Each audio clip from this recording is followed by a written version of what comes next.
아저씨, 저 사람 배신자인 거 알고 계셨습니까?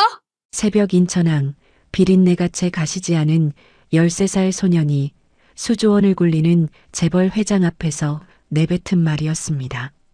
도윤은 평범한 아이가 아니었어요. 사람의 눈동자 흔들림, 입꼬리의 미세한 떨림, 숨기려 해도 숨길 수 없는 얼굴의 신호들. 그걸 읽어내는 소름 끼치는 능력을 타고났죠. 회의실에 모인 임원 12명이 피식 웃었어요. 하지만 76의 오만수 회장은 웃지 않았습니다. 오히려 눈빛이 차갑게 가라앉았죠. 맞히면 100억을 주마. 틀리면 네 아버지는 오늘부로 해고야.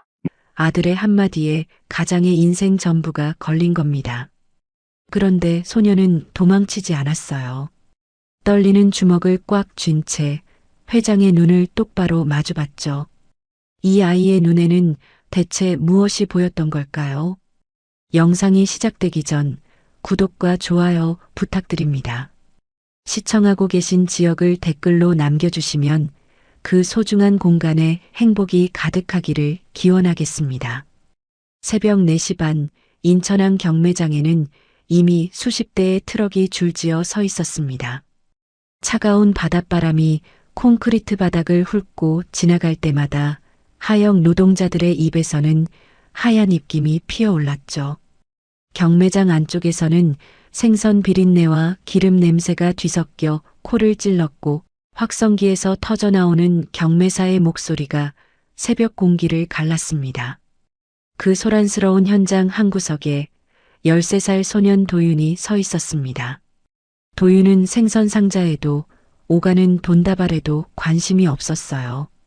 그 아이의 시선은 오직 사람들의 얼굴에만 머물렀습니다. 정확히 말하면 얼굴 위에서 끊임없이 변하는 작은 신호들을 읽고 있었죠. 눈동자가 흔들리는 방향, 입꼬리가 미세하게 당겨지는 각도, 이마에 맺히는 땀방울의 위치. 도윤에게 사람의 얼굴은 마치 날씨처럼 읽혔습니다. 지금 당장은 맑아 보여도 곧 비가 올 얼굴인지 아닌지를 알 수 있었어요. 도윤이 이 능력을 처음 인식한 건 초등학교 3학년 때였습니다. 담임 선생님의 얼굴을 보는데 갑자기 머릿속에서 무언가가 번쩍였어요. 그날 선생님은 평소처럼 웃고 계셨지만 도윤의 눈에는 전혀 다른 것이 보였죠. 눈꺼풀이 평소보다 자주 깜빡였고 손가락이 분필을 쥔 채 미세하게 떨리고 있었습니다. 그날 수업이 끝나고 선생님은 갑자기 교실에서 쓰러지셨어요. 과로였습니다. 그때부터였습니다. 도윤의 눈에 사람들의 얼굴이 다르게 보이기 시작한 것은요. 하지만 이 능력에는 대가가 따랐습니다. 누군가의 얼굴을 깊이 읽으려 할 때마다 도윤의 관자놀이가 욱신거리기 시작했어요. 처음에는 가벼운 두통 정도였지만 시간이 지날수록 증상은 심해졌죠. 코피가 터지기도 했고 심할 때는 앞이 뿌옇게 흐려지기도 했습니다. 그래서 도윤은 웬만하면 사람 얼굴을 깊이 보지 않으려 했습니다. 하지만 오늘은 달랐어요. 경매장 한쪽에서 서류 뭉치를 들고 서 있는 남자가 있었습니다. 항만 관리자 중 한 명이었죠. 40대 중반쯤 되어 보이는 그 남자는 겉으로 보기엔 평범했어요. 깔끔하게 빗어넘긴 머리카락, 구김없는 점퍼, 능숙하게 서류를 넘기는 손놀림까지. 하지만 도윤의 눈에는 다른 것이 보였습니다. 남자의 눈동자가 서류를 볼 때마다 왼쪽으로 흔들렸어요. 왼쪽 눈꺼풀이 2, 3초에 한 번씩 불규칙하게 떨렸고 입술 안쪽을 깨물고 있는 것이 턱 근육의 움직임으로 드러났습니다. 무엇보다 결정적인 건 그 남자의 목젖 바로 아래, 쇄골이 시작되는 부분에 맺힌 땀이었어요. 새벽 기온이 영하에 가까운데 저 부위에 땀이 맺힌다는 건 단순한 더위 때문이 아니었습니다. 도윤의 입술이 무의식적으로 움직였습니다. 저 사람 오늘 돈 때문에 선 넘을 얼굴이야. 옆에서 커피를 마시던 아저씨가 도윤을 힐끗 쳐다봤습니다. 도윤의 아버지와 같은 보안 경비팀에서 일하는 분이었죠. 뭐라고? 도윤은 고개를 저었습니다. 아니에요. 혼잣말이에요. 하지만 그 아저씨는 도윤의 말을 그냥 흘려듣지 않았어요. 이 항구에서 도윤의 소문은 이미 은근히 퍼져 있었거든요. 얼굴만 보고 사람 속을 읽는 아이가 있다는 이야기가요.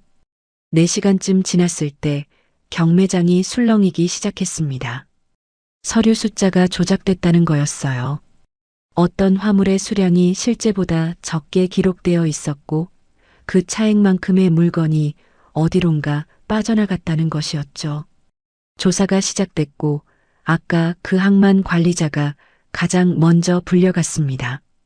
도윤은 그 광경을 멀리서 지켜봤어요. 관자놀이가 다시 욱신거리기 시작했지만 이번에는 관상을 봐서가 아니었습니다. 그냥 자신이 본 것이 또 맞아버렸다는 사실이 무거웠던 거예요. 점심시간이 되자 도윤의 아버지가 휴게실로 아이를 불렀습니다. 도윤의 아버지 이름은 강태호, 45살의 항만 보안 경비원이었죠. 넓은 어깨에 투박한 손을 가진 사람이었지만 아들을 볼 때만큼은 눈가가 부드러워지는 분이었어요. 하지만 오늘은 달랐습니다. 아버지의 표정이 단단하게 굳어 있었어요. 도윤아. 아버지의 목소리가 낮게 깔렸습니다. 평소보다 한 톤 낮은 그 목소리가 도윤의 등을 긴장하게 만들었죠. 아까 내가 한 말 정아저씨한테 들었다. 도윤은 고개를 숙였습니다. 아버지가 무슨 말을 하려는지 알 것 같았거든요. 그런 말은 칼이 된다. 아버지의 목소리가 조금 더 낮아졌어요. 맞으면 소름 끼치는 아이가 되고 틀리면 거짓말쟁이가 돼.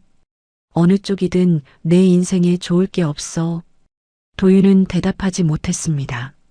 아버지 말이 틀린 게 아니었으니까요. 하지만 그 순간 도윤의 시선이 무의식적으로 아버지의 얼굴로 향했습니다. 그리고 심장이 멈추는 것 같았어요. 아버지의 얼굴에서 도윤은 처음 보는 기운을 읽었습니다. 눈 밑에 깊게 패인 그림자, 입꼬리가 평소보다 3mm쯤 처져 있는 것, 그리고 무엇보다 눈동자 깊은 곳에 서린 흔들림. 곧 잘릴 얼굴.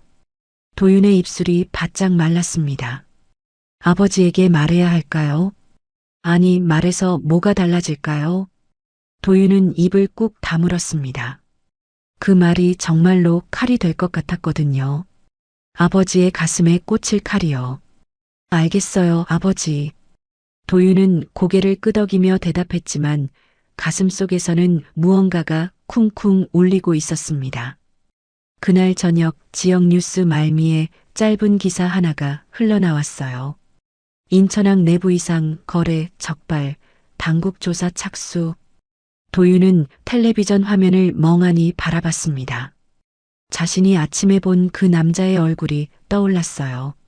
조사가 커지면 더 많은 것들이 드러나겠죠. 그리고 그 여파가 어디까지 미칠지 도윤은 알 수 없었습니다. 다음 날 오후 평소와 다른 일이 벌어졌습니다. 경매장 한쪽에 검은색 승용차 3대가 줄지어 멈춰 섰어요. 항구에서는 좀처럼 보기 힘든 광경이었죠. 차에서 내린 사람들은 하나같이 정장을 입고 있었고 그 중심에 한 노인이 서 있었습니다. 도윤은 멀찍이서 그 모습을 지켜봤어요. 노인의 나이는 70 중반쯤 되어 보였습니다. 흰 머리카락이 단정하게 빗겨 있었고 검은 코트가 바닷바람에 살짝 펄럭였죠.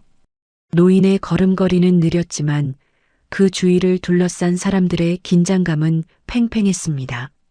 누군지 몰라도 아주 높은 사람이라는 건 알 수 있었어요. 도윤은 그냥 지나치려 했습니다. 아버지의 말대로 더 이상 사람 얼굴을 함부로 보면 안 되니까요. 하지만 어쩌다 보니 노인과 눈이 마주쳤습니다. 아주 짧은 순간이었어요. 1초도 안 되는 찰나였죠. 하지만 그 짧은 순간 도윤의 온몸에 식은땀이 흘렀습니다. 노인의 얼굴에서 무언가가 보였거든요. 도윤은 그 자리에 얼어붙었습니다. 다리에 힘이 풀려서 한 발짝도 움직일 수가 없었어요. 관자놀이가 쿵쿵 울리기 시작했고 시야 가장자리가 희미하게 흔들렸습니다. 저 얼굴은 도윤의 입술이 파르르 떨렸습니다. 손바닥에 땀이 흥건하게 배어 나왔고 심장이 미친 듯이 뛰었어요. 저 사람은 노인의 일행이 경매장 안쪽 VIP 구역으로 들어가고 나서야 도윤은 겨우 숨을 내쉴 수 있었습니다. 하지만 가슴속에서 울리는 경고음은 멈추지 않았어요. 도윤은 떨리는 목소리로 중얼거렸습니다. 저 사람 오늘 믿는 사람에게 찔릴 얼굴이야. 그 노인의 이름은 오만수 76살의 재벌 회장이었습니다. 국내 물류와 항만 사업을 손아귀에 쥐고 있는 거대 그룹의 수장이었죠. 전국 주요 항구의 화물 운송, 창고 관리, 심지어 해외 물류 네트워크까지 만수의 손이 닿지 않는 곳이 없다고 해도 과언이 아니었어요. 하지만 최근 만수는 극도로 예민해져 있었습니다. 3개월 전 회사 내부 기밀이 외부로 유출되는 사건이 있었거든요. 아직 발표도 하지 않은 신규 투자 계획이 경쟁사에 먼저 알려졌고 주가는 하루 만에 8%나 폭락했습니다. 수백억 원의 손실이었죠. 만수는 그때부터 아무도 믿지 않았습니다. 수십 년을 함께한 임원들도 매일 곁을 지키는 비서도요. 누가 배신자인지 알 수 없었고 그 불확실함이 만수를 조금씩 갉아먹고 있었어요.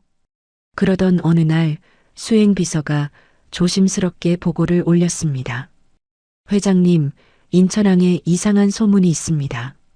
만수는 서류에서 눈을 떼지 않은 채 물었습니다. 이상한 소문이라니. 사람 얼굴만 보고 속마음을 읽는 아이가 있다고 합니다. 13살짜리 소년인데 그 아이가 본 사람마다 무슨 일이 생긴다고요. 만수의 손이 멈췄습니다. 서류를 넘기던 손가락이 공중에서 잠시 머물렀죠. 그리고 천천히 고개를 들어 비서를 바라봤어요. 미신 같은 소리를 왜 나한테 하나? 저도 처음엔 그렇게 생각했습니다. 하지만 조사해보니 그 아이가 말한 것들이 실제로 맞아떨어진 경우가 여러 번 있었습니다. 만수는 한참 동안 아무 말도 하지 않았습니다. 창밖으로 시선을 돌린 채 무언가를 깊이 생각하는 듯 했어요. 그리고 마침내 입을 열었습니다. 데려와봐. 비서는 고개를 숙여 인사했고 이틀 후 도윤은 만수의 앞에 서게 되었습니다. 장소는 인천항 내 VIP 접견실이었어요. 항구 한쪽에 자리 잡은 2층짜리 건물이었는데 외부와는 완전히 차단된 공간이었죠. 커다란 창문으로 항구 전경이 내려다 보였고 긴 테이블 주위에는 12명의 임원이 앉아 있었습니다. 도윤은 아버지의 손을 잡고 그 방에 들어섰습니다. 아버지 태호의 손바닥이 땀으로 축축하게 젖어 있었어요. 평소에는 절대 떨지 않는 분이었는데 오늘은 손끝이 미세하게 떨리고 있었죠. 도윤도 긴장되긴 마찬가지였습니다. 심장이 목구멍까지 차오르는 것 같았고 다리에 힘이 잘 들어가지 않았어요. 방 안의 시선이 일제히 도윤에게 쏠렸습니다. 12쌍의 눈이 어린아이를 훑었어요. 어떤 눈에는 호기심이, 어떤 눈에는 비웃음이, 또 어떤 눈에는 경계심이 담겨 있었습니다. 그리고 테이블 맨 끝 가장 높은 자리에 만수가 앉아 있었습니다. 며칠 전 항구에서 스쳐 지나갔던 그 노인이었어요. 가까이서 보니 더 또렷하게 느껴졌습니다. 깊게 패인 주름, 날카로운 눈매, 그리고 입꼬리가 살짝 올라간 표정. 장난기 같기도 하고 시험하는 것 같기도 한 묘한 미소였죠.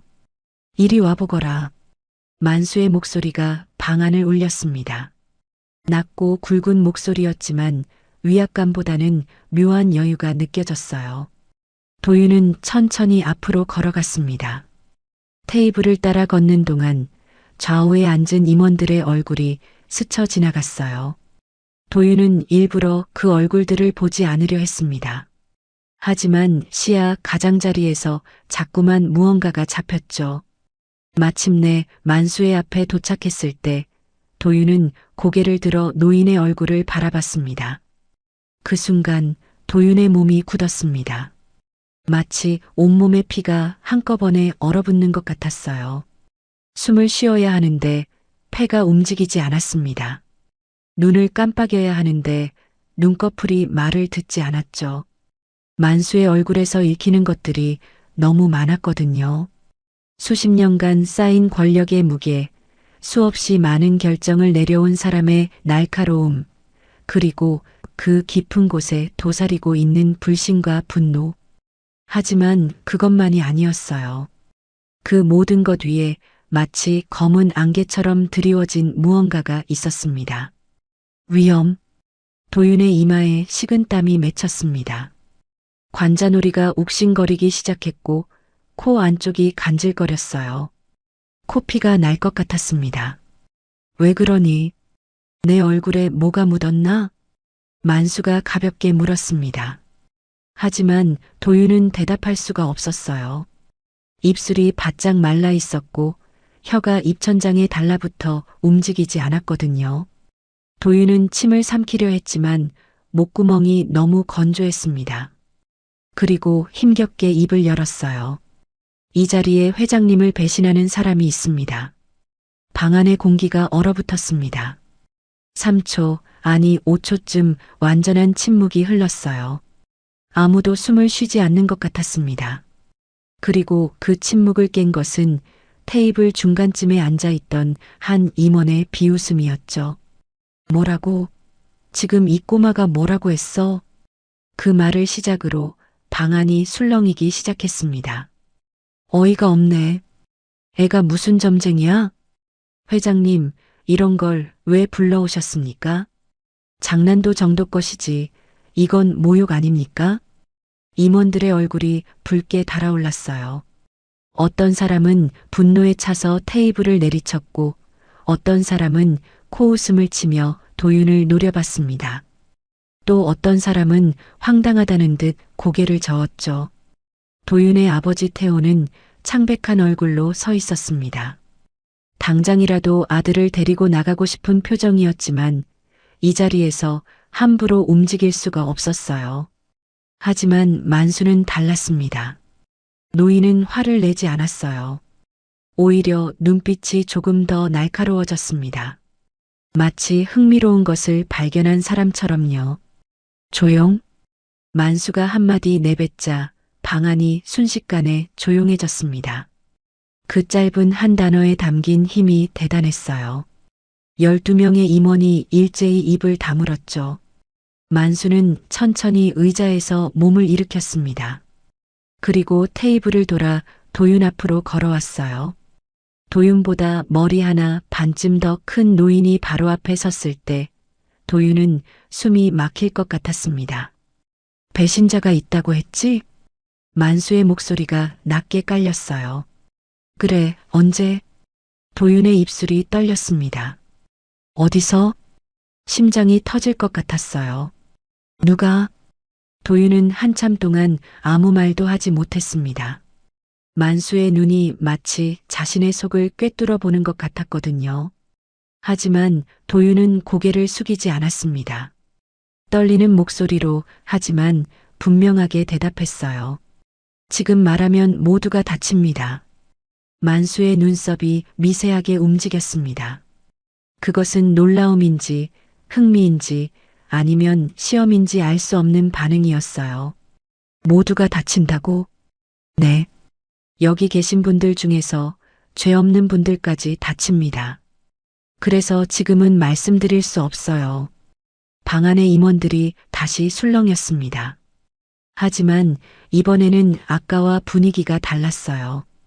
분노보다는 불안이, 비웃음보다는 경계심이 퍼져나갔죠. 만수는 한참 동안 도윤의 눈을 들여다봤습니다. 76년을 살아오면서 수없이 많은 사람을 만나봤고 그중 대부분은 무언가를 숨기고 있었어요. 하지만 지금 눈앞에 서 있는 이 아이의 눈에서는 거짓이 느껴지지 않았습니다. 두려움은 있었어요. 떨림도 있었고요. 하지만 거짓은 없었습니다. 만수의 입꼬리가 천천히 올라갔습니다. 그것은 비웃음이 아니었어요. 오히려 반대였죠. 수십 년 만에 처음으로 만수는 누군가에게 진짜 흥미를 느꼈습니다. 노인이 한 발짝 물러서며 물었습니다. 마치면 얼마를 원하니? 만수의 질문이 방 안에 울려 퍼졌습니다. 마치면 얼마를 원하니? 도윤은 순간적으로 숨이 막혔어요. 돈이라니요. 도윤은 돈을 바라고 이 자리에 온 게 아니었습니다. 그냥 불려왔을 뿐이었죠. 거절해야 했어요. 입을 열어서 필요 없다고 말해야 했습니다. 하지만 그 순간 도윤의 머릿속에 아버지의 얼굴이 스쳐 지나갔습니다. 며칠 전 휴게실에서 봤던 아버지의 얼굴이요. 눈 밑에 깊게 패인 그림자, 평소보다 3mm쯤 처진 입꼬리, 그리고 눈동자 깊은 곳에 서린 흔들림. 곧 잘릴 얼굴. 그 기억이 도윤의 가슴을 후벼 팠습니다. 아버지는 이 항구에서 20년 넘게 일해왔어요. 새벽마다 집을 나서고 밤늦게 돌아오면서도 불평 한마디 하지 않았죠. 그런 아버지가 하루아침에 해고당할 수도 있다는 사실이 도윤의 심장을 짓눌렀습니다. 도윤의 입술이 미세하게 떨렸어요. 대답을 해야 하는데 목소리가 나오지 않았습니다. 그때 만수가 다시 입을 열었습니다. 좋아, 내가 조건을 걸지. 만수는 천천히 테이블 쪽으로 걸어갔어요. 그리고 임원들을 한 명씩 둘러보며 말을 이었습니다. 이 자리에 있는 사람 중 배신자를 정확히 맞히면 100억을 주겠다. 방 안의 공기가 순식간에 얼어붙었습니다. 100억이라는 숫자가 너무 거대해서 처음에는 아무도 반응하지 못했어요. 1초, 2초, 3초가 지나고 나서야 임원들의 얼굴이 일그러지기 시작했죠. 회장님, 지금 농담하시는 겁니까? 13살짜리 애한테 100억을요? 이건 아무리 그래도 너무 지나치십니다. 목소리들이 겹쳐졌어요. 하지만 만수는 전혀 개의치 않았습니다. 오히려 목소리를 더 낮춰서 말했죠. 다만 조건이 있다. 방안이 다시 조용해졌습니다. 만수의 눈빛이 차갑게 빛났어요. 틀리면 이 아이는 허위 폭로의 책임을 진다. 그리고 아버지는 즉시 해고야. 이 업계 어디서도 다시 일할 수 없게 될 거다. 도윤의 등 뒤에서 아버지의 숨소리가 거칠어지는 게 느껴졌습니다. 도윤은 뒤를 돌아보지 않았어요. 돌아보면 안 될 것 같았거든요. 만수가 도윤을 똑바로 바라봤습니다. 어떠냐? 받아들이겠니? 도윤의 머릿속이 하얘졌어요. 심장이 미친 듯이 뛰었고 손바닥에서는 땀이 흘러내렸습니다. 100억이라는 돈도 무거웠지만 그보다 더 무거운 건 틀렸을 때의 대가였어요. 아버지가 해고되고 업계 블랙리스트에 오르면 어떻게 될까요? 다른 항구에서도 일할 수 없고 다른 물류회사에서도 받아주지 않을 거예요. 20년 넘게 쌓아온 경력이 하루아침에 무너지는 거죠. 도윤은 입술을 깨물었습니다. 관자놀이가 욱신거리기 시작했어요. 지금 이 자리에서 다시 관상을 봐야 할까요? 확실하게 확인해야 할까요? 도윤의 시선이 천천히 임원들의 얼굴을 훑었습니다. 1명, 2명, 3명. 각각의 얼굴에서 서로 다른 신호들이 읽혀왔어요. 분노하는 얼굴, 불안해하는 얼굴, 평온한 척하는 얼굴. 하지만 아까처럼 확실한 것은 잡히지 않았습니다. 그런데 몇몇 얼굴에서 공통된 점이 보였어요. 지나치게 침착한 표정. 이 상황에서 저렇게 침착할 수 있을까요? 회장이 배신자를 찾겠다고 선언했는데 저렇게 담담할 수 있는 사람이 있을까요? 그리고 테이블 위에 올려놓은 손가락이 미세하게 움직이고 있었어요. 검지와 중지가 반복적으로 테이블을 스치듯 문지르는 동작이었죠. 본인도 모르게 나오는 무의식적인 행동이었습니다. 도윤의 눈이 가늘어졌어요. 뭔가 잡힐 것 같았습니다. 하지만 확신이 서지 않았죠. 시간을 주세요. 도윤이 말했습니다. 목소리가 살짝 떨렸지만 분명하게 들렸어요. 만수의 눈썹이 올라갔습니다. 시간? 지금 바로 말씀드리기엔 확실하지 않습니다. 시간을 주시면 더 정확하게 볼 수 있어요. 임원들 사이에서 또다시 웅성거리는 소리가 났어요. 누군가는 비웃었고 누군가는 한숨을 쉬었죠. 하지만 만수는 웃지 않았습니다. 오히려 고개를 천천히 끄덕였어요. 좋아. 내가 검증하지. 만수가 임원들을 둘러보며 선언했습니다. 오늘부터 이 내기는 시작이다. 기한은 정하지 않겠다. 하지만 결과가 나올 때까지 이 일은 계속될 거야. 그리고 만수는 뜻밖의 행동을 했어요. 비서를 불러서 방금 있었던 일을 정리해서 전 임원에게 공식적으로 알리라고 지시한 겁니다. 회장님, 그건 너무 조용해. 배신자가 있다면 알아야지. 자기가 쫓기고 있다는 걸. 만수의 목소리가 차갑게 가라앉았어요. 그 말에는 분명한 의도가 담겨 있었습니다. 배신자를 심리적으로 압박하겠다는 거였죠. 회의가 끝나고 도윤과 아버지는 VIP 접견실을 나섰습니다. 복도를 걷는 동안 아버지는 한마디도 하지 않았어요. 하지만 굳어있는 어깨와 빨라진 걸음걸이가 아버지의 심정을 말해주고 있었죠. 건물을 나서자마자 아버지가 도윤의 팔을 잡았습니다. 평소와 다르게 손에 힘이 들어가 있었어요. 도윤아. 아버지의 목소리가 낮게 깔렸습니다. 화가 난 걸까요? 아니면 걱정이 되는 걸까요? 도윤은 아버지의 얼굴을 올려다봤어요. 아버지의 표정은 복잡했습니다. 분노도 있었고 두려움도 있었고 그리고 무엇보다 아들에 대한 걱정이 가득했죠. 이건 장난이 아니야. 아버지가 말했어요. 100억이 문제가 아니다.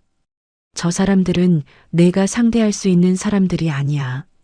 재벌 회장이고 임원들이고 전부 수십 년씩 이 바닥에서 굴러온 사람들이라고.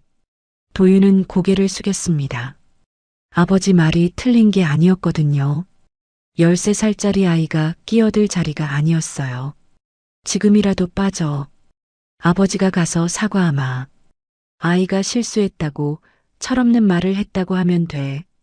아버지의 목소리에 간절함이 묻어났습니다. 도윤의 마음이 흔들렸어요. 정말 그렇게 하는 게 맞을지도 몰랐습니다. 하지만 도윤의 머릿속에서 아까 봤던 것들이 지워지지 않았어요. 만수의 얼굴에서 읽었던 위험의 기운, 그리고 임원들 중 몇몇에게서 느꼈던 이상한 침착함. 무엇보다 아버지의 얼굴에서 봤던 그 기운이요. 곧 잘릴 얼굴. 그게 정말 현실이 된다면 아버지는 어떻게 될까요? 가족은 어떻게 될까요? 도윤은 천천히 고개를 들었습니다. 그리고 아버지의 눈을 똑바로 바라봤어요. 아버지, 저 본 거 책임져야 해요. 아버지의 눈이 커졌습니다. 뭐라고? 제가 본 건 진짜예요. 저 안에 정말로 배신자가 있어요. 그걸 보고도 모른 척하면 저는 평생 후회할 것 같아요. 도윤의 목소리는 떨렸지만 눈빛은 흔들리지 않았어요. 13살짜리 아이의 눈이라고 하기엔 너무 단단한 눈빛이었죠. 아버지는 한참 동안 아들을 바라봤습니다. 그리고 결국 한숨을 내쉬며 도윤의 어깨를 잡았어요. 이 고집센 녀석? 아버지의 목소리에는 체념과 걱정, 그리고 아주 약간의 자부심이 섞여 있었습니다. 그날 저녁 만수는 약속대로 전 임원에게 공식 통보를 보냈어요. 내용은 간단했습니다. 내부에 배신자가 있을 가능성이 있으며 이를 검증하기 위한 조사가 시작된다는 것이었죠. 그리고 통보 마지막에 이런 문장이 있었습니다. 오늘부터 서로 얼굴을 잘 보시게. 만수의 통보가 나간 다음 날부터 회사 안의 분위기가 완전히 달라졌습니다. 겉으로 보기엔 평소와 다를 것이 없었어요. 임원들은 여전히 회의에 참석했고 서류에 서명했고 전화를 받았죠. 하지만 그 안에 흐르는 공기가 달랐습니다. 마치 폭풍 전야처럼 모두가 서로를 경계하고 있었어요. 복도에서 마주치면 인사는 했지만 눈을 피했습니다. 회의실에서 대화는 나눴지만 말끝마다 신중해졌죠. 점심시간에 함께 밥을 먹던 사람들도 이제는 따로 먹기 시작했어요. 만수는 그 모든 것을 지켜보고 있었습니다. 내기가 시작되고 사흘째 되는 날, 만수는 비밀리에 작전을 개시했어요. 아무도 모르게 임원 12명에게 각각 다른 정보를 흘리기 시작한 겁니다. 첫 번째 임원에게는 다음 달 베트남 물류센터 인수 계획을 알렸어요. 두 번째 임원에게는 정부와의 항만 개발 협약 일정을 전했죠. 세 번째 임원에게는 신규 투자자와의 미팅 날짜를 귀띔했습니다. 12명 모두에게 서로 다른 정보가 전달됐어요. 그리고 그 정보들은 모두 가짜였습니다. 만수만이 아는 철저하게 설계된 함정이었죠. 도윤은 이 사실을 알지 못했어요. 하지만 만수의 지시로 정보가 전달되는 순간마다 그 자리에 함께 있어야 했습니다. 회의실 한 구석에 서서 도윤은 임원들의 얼굴을 관찰했어요. 정보를 듣는 순간의 미세한 표정 변화, 눈동자의 움직임, 입술의 떨림. 그 모든 것을 머릿속에 기록했죠. 어떤 임원은 정보를 듣자마자 눈이 반짝였습니다. 마치 뜻밖의 선물을 받은 것처럼요. 어떤 임원은 표정 변화가 거의 없었어요. 지나치게 무덤덤했죠. 또 어떤 임원은 살짝 웃으면서 고개를 끄덕였는데 그 웃음이 눈까지 닿지 않았습니다. 도윤의 관자놀이가 점점 더 자주 욱신거렸어요. 하루에 서너 번씩 관상을 보다 보니 몸에 무리가 오기 시작한 겁니다. 코피가 나는 횟수도 늘었죠. 처음에는 2, 3일에 한 번이었는데 이제는 거의 매일이었어요. 나흘째 되는 날 저녁 만수에게 보고가 올라왔습니다. 베트남 물류센터 인수 계획이 외부에 새어나갔다는 거였어요. 경쟁사 측 관계자가 이 정보를 알고 있었고 이미 선제적으로 움직이기 시작했다고 했습니다. 만수의 눈이 차갑게 빛났습니다. 베트남이라. 그 정보는 첫 번째 임원에게만 전달된 것이었어요. 이제 범위가 좁혀지기 시작했죠. 하지만 만수는 서두르지 않았습니다. 한 번의 유출로 단정 짓기엔 아직 이르다고 판단한 거예요. 우연일 수도 있고 다른 경로가 있을 수도 있으니까요. 같은 시각 도윤의 아버지 태호는 항만 보안실에서 야근을 하고 있었습니다. 새벽 근무조의 로그를 정리하던 중이었어요. 이건 원래 태호의 업무가 아니었지만 요즘 보안팀 인원이 줄어서 어쩔 수 없이 맡게 된 일이었죠. 그런데 로그를 정리하다가 태호의 손이 멈췄습니다. 이상한 접근 기록이 있었어요. 3일 전 새벽 3시 본사 서버에 누군가 접속한 기록이었습니다. 접속 시간은 불과 4분. 하지만 그 짧은 시간 동안 기밀 문서 폴더에 접근한 흔적이 남아 있었어요. 태호의 이마에 땀이 맺혔습니다. 이 기록을 위해 보고해야 할까요? 하지만 보고하면 어떻게 될까요? 자칫하면 자신이 의심받을 수도 있었어요. 보안 담당자가 어째서 이제야 이걸 발견했냐고 추궁당할 수도 있었죠. 태호는 고민 끝에 보안팀장에게 조심스럽게 보고했습니다. 팀장님, 이 기록 좀 봐주시겠습니까? 보안팀장은 화면을 힐끗 보더니 고개를 저었어요. 이건 정기 점검 기록이야. 전산팀에서 서버 상태 확인하느라 들어간 거지. 하지만 시간이 새벽 3시입니다. 정기 점검이 그 시간에요? 강 씨, 요즘 예민한 거 알아. 하지만 없는 일 만들지 마. 괜히 시끄러워져. 팀장의 목소리에 짜증이 묻어났습니다. 태호는 더 이상 말하지 못했어요. 하지만 가슴 한구석이 찜찜했죠. 그날 밤 태호는 집에 돌아와서도 그 기록이 머릿속에서 떠나지 않았습니다. 뭔가 이상했어요. 정기 점검이라기엔 시간도 이상하고 접근한 폴더도 이상했거든요. 도윤은 거실에서 아버지를 기다리고 있었어요. 아버지가 들어오는 모습을 보자마자 도윤의 눈이 무의식적으로 아버지의 얼굴을 읽었습니다. 며칠 전과는 또 달라져 있었어요. 곧 잘릴 얼굴의 기운은 여전히 남아 있었지만 그 위에 새로운 것이 덮여 있었습니다. 두려움보다 더 선명한 무언가. 그건 결심이었어요. 무언가를 하겠다는 단단한 결심. 도윤은 아버지에게 물었습니다. 아버지, 무슨 일 있어요? 태호는 잠시 아들을 바라보다가 고개를 저었어요. 아니다. 별일 아니야. 하지만 도윤은 알 수 있었습니다. 아버지가 무언가를 숨기고 있다는 걸요. 그리고 그 무언가가 작은 일이 아니라는 것도요. 닷새째 되는 날 또 다른 정보가 유출됐습니다.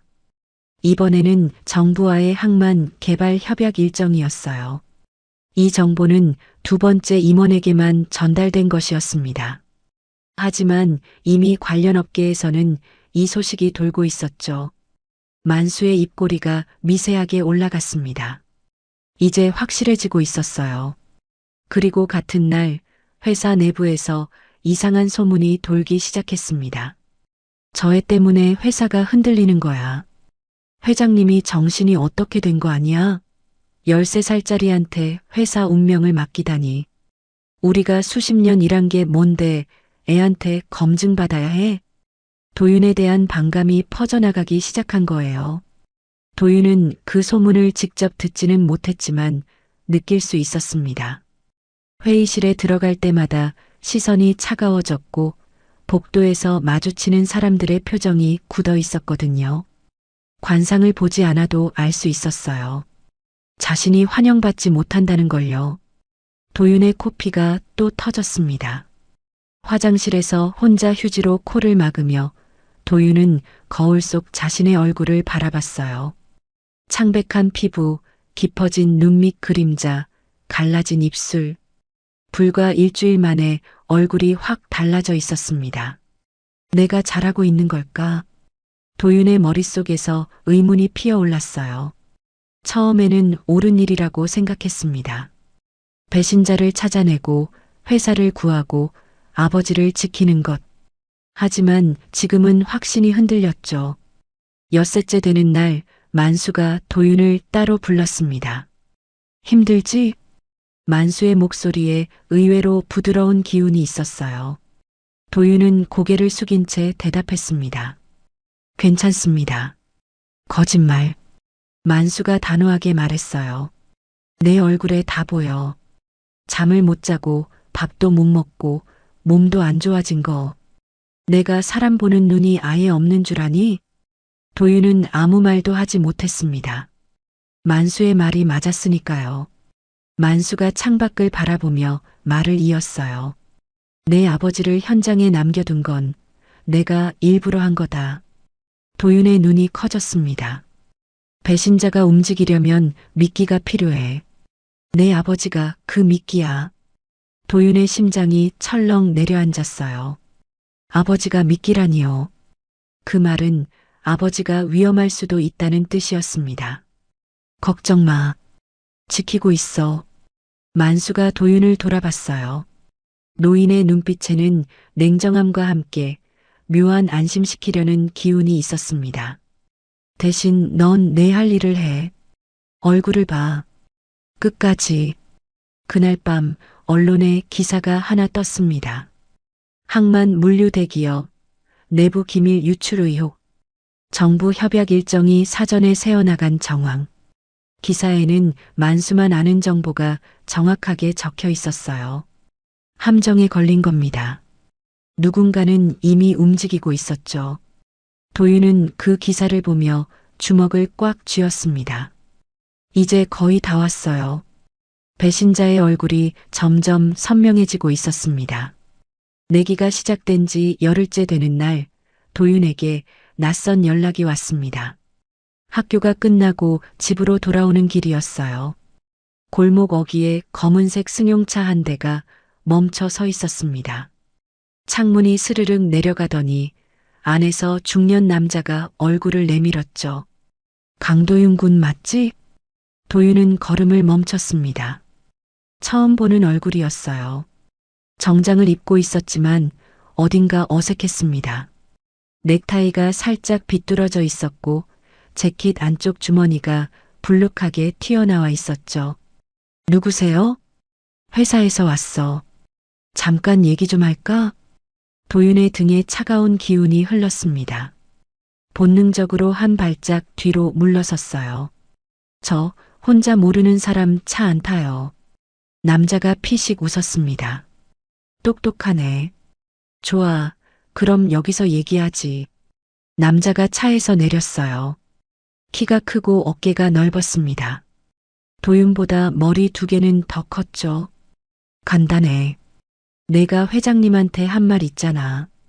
배신자 있다고 한 거. 도윤은 대답하지 않았습니다. 그거 틀렸다고 해. 실수였다고, 잘못 봤다고 말하면 돼.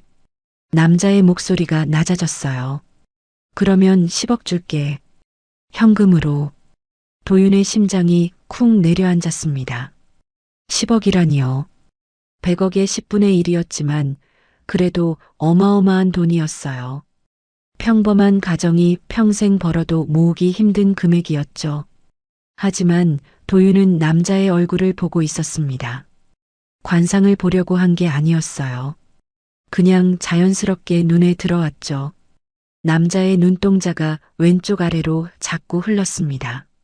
말할 때마다 코 옆 근육이 미세하게 떨렸고 입술 안쪽을 깨물고 있었어요. 거짓말하는 얼굴이었습니다. 10억을 준다는 것도 이 상황을 끝낼 수 있다는 것도 전부 거짓이었어요. 이 사람은 도윤을 이용하려는 거였습니다. 싫어요. 도윤이 대답했어요. 목소리가 떨렸지만 눈은 피하지 않았습니다. 저는 제가 본 걸 말했을 뿐이에요. 틀렸다고 거짓말 못해요. 남자의 표정이 굳어졌습니다. 입꼬리가 실룩거렸고 눈에 차가운 빛이 스쳤어요. 후회할걸. 그 말을 남기고 남자는 차에 올라탔습니다. 검은색 승용차가 골목을 빠져나가는 동안 도윤은 그 자리에 서서 떨리는 다리를 겨우 버텼어요. 집에 돌아와서도 심장이 진정되지 않았습니다. 저녁밥을 먹는 동안에도 손이 떨려서 숟가락을 제대로 잡을 수가 없었죠. 그런데 집 안 분위기도 이상했어요. 어머니의 눈이 빨갛게 부어 있었습니다. 울었던 흔적이었죠. 아버지는 밥상 앞에 앉아 있었지만 숟가락을 들지 않고 있었어요. 무거운 침묵이 식탁을 눌렀습니다. 무슨 일 있어요? 도윤이 조심스럽게 물었습니다. 어머니와 아버지가 서로 눈을 마주쳤어요. 그리고 아버지가 먼저 입을 열었습니다. 오늘 회사에서 연락 왔다. 아버지의 목소리가 낮게 가라앉았어요. 대기 발령이래. 당분간 현장 근무에서 빠지라고. 도윤의 숟가락이 멈췄습니다. 대기 발령. 그건 사실상 해고 전 단계였어요. 일을 시키지 않으면서 월급만 주다가 결국 내보내는 수순이었죠. 왜요? 아버지가 뭘 잘못했는데요? 공식적인 이유는 인력 재배치라더라. 하지만 아버지가 잠시 말을 멈췄습니다. 진짜 이유는 다른 거겠지. 도윤은 알 수 있었어요. 자신 때문이라는 걸요. 관상을 보는 아이의 아버지. 그 꼬리표가 아버지를 짓누르고 있었습니다. 어머니가 눈물을 닦으며 말했어요. 도윤아, 이제 그만하면 안 되겠니? 엄마. 엄마는 내가 무슨 능력이 있든 없든 상관없어. 그냥 내가 건강하고 행복하면 돼. 근데 지금 우리 가족이 다 무너지고 있잖아. 어머니의 목소리가 떨렸습니다. 눈가에 맺힌 눈물이 뺨을 타고 흘러내렸어요. 제발 아이 인생 망치지 말자. 응? 도윤은 아무 말도 할 수 없었습니다. 목구멍이 막힌 것 같았어요.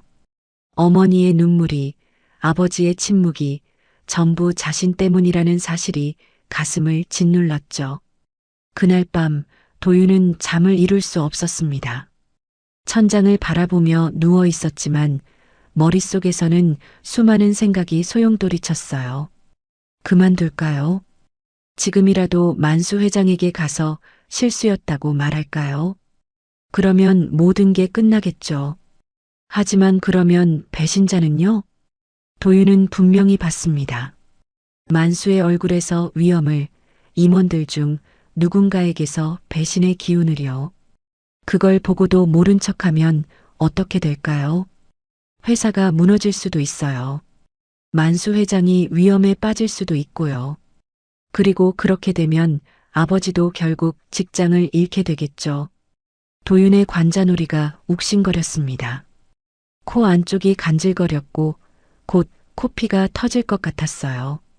사흘 뒤 더 충격적인 소식이 들려왔습니다. 임원 중 한 명이 극단적인 선택을 시도했다는 거였어요. 다행히 발견이 빨라서 목숨은 건졌지만 회사 안팎으로 충격이 퍼졌습니다. 그 임원은 최근 들어 압박감에 시달리고 있었대요. 배신자 색출이 시작된 이후로 잠을 못 자고 식사도 제대로 하지 못했다고 했죠. 도윤은 그 소식을 듣고 며칠 동안 아무것도 할 수 없었습니다. 내 탓일까요? 내가 배신자가 있다고 말해서 저 사람이 저렇게 된 걸까요? 만약 그 임원이 배신자가 아니라면요. 죄 없는 사람이 압박감 때문에 쓰러진 거라면요. 도윤의 손이 떨렸습니다. 밥을 먹을 때도, 글씨를 쓸 때도, 심지어 가만히 앉아 있을 때도 손이 떨렸어요. 관상을 멈추고 싶었습니다. 더 이상 사람 얼굴을 보고 싶지 않았어요. 하지만 이미 판은 돌아가고 있었습니다. 도윤이 멈춘다고 해서 만수의 검증이 멈추는 게 아니었죠. 일주일 뒤 만수가 도윤을 다시 불렀습니다. VIP 접견실이 아니라 만수의 개인 집무실이었어요. 창밖으로 인천항 전경이 내려다 보이는 넓은 방이었습니다. 만수는 소파에 앉아 도윤을 기다리고 있었어요. 평소보다 얼굴이 지쳐 보였습니다. 주름이 더 깊어진 것 같았고 눈 밑에 그림자가 짙었죠. 힘들었겠구나. 만수가 먼저 말했습니다. 도윤은 고개를 숙인 채 서 있었어요. 괜찮습니다. 거짓말하지 마. 내 얼굴에 다 보여. 만수가 피식 웃었습니다. 아이러니하지? 관상 보는 애가 자기 얼굴은 못 숨기는 거. 도윤은 대답하지 못했습니다. 만수가 천천히 일어나 도윤 앞으로 걸어왔어요. 그리고 낮은 목소리로 물었습니다. 지금도 배신자가 있다고 보니? 도윤은 한참 동안 침묵했습니다. 그리고 천천히 고개를 끄덕였어요. 네. 누군지 알겠니? 도윤의 입술이 떨렸습니다. 알고 있었어요. 며칠 전부터 거의 확신에 가까웠죠. 하지만 말할 수 없었습니다. 이름은 아직 못 말씀드려요. 만수의 눈이 가늘어졌습니다. 왜? 아직 때가 아니에요. 지금 말하면 더 큰 일이 날 것 같아요. 도윤의 목소리가 작아졌지만 눈빛은 흔들리지 않았습니다. 만수는 한참 동안 그 눈을 들여다봤어요. 그리고 고개를 끄덕였습니다. 좋아. 기다리지. 만수가 돌아서며 말했어요. 대신 나도 마지막 술을 준비하마. 곧 끝낼 거야. 도윤은 만수의 등을 바라봤습니다. 노인의 어깨가 평소보다 무거워 보였어요. 이 싸움이 곧 끝난다. 하지만 어떤 결말이 기다리고 있을지 도윤은 아직 알 수 없었습니다. 도윤은 이미 배신자가 누구인지 알고 있었습니다.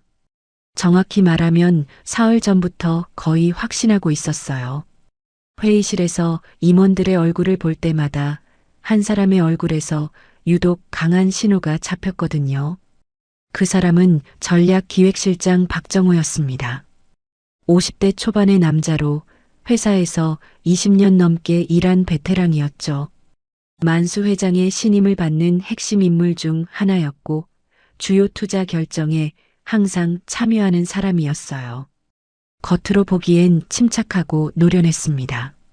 하지만 도윤의 눈에는 다른 것이 보였어요.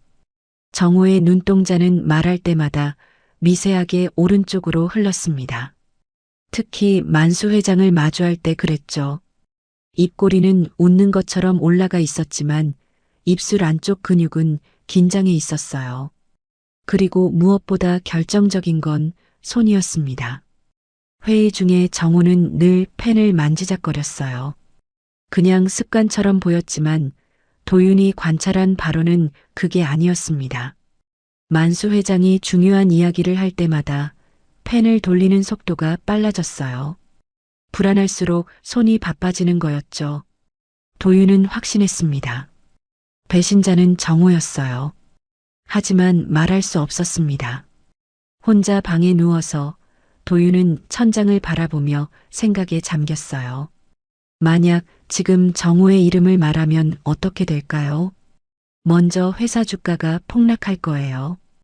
핵심 임원이 배신자로 밝혀지면 투자자들은 공포에 빠지겠죠. 주식을 팔아치우려는 사람들이 몰릴 테고 하루 만에 수천억 원이 증발할 수도 있었습니다.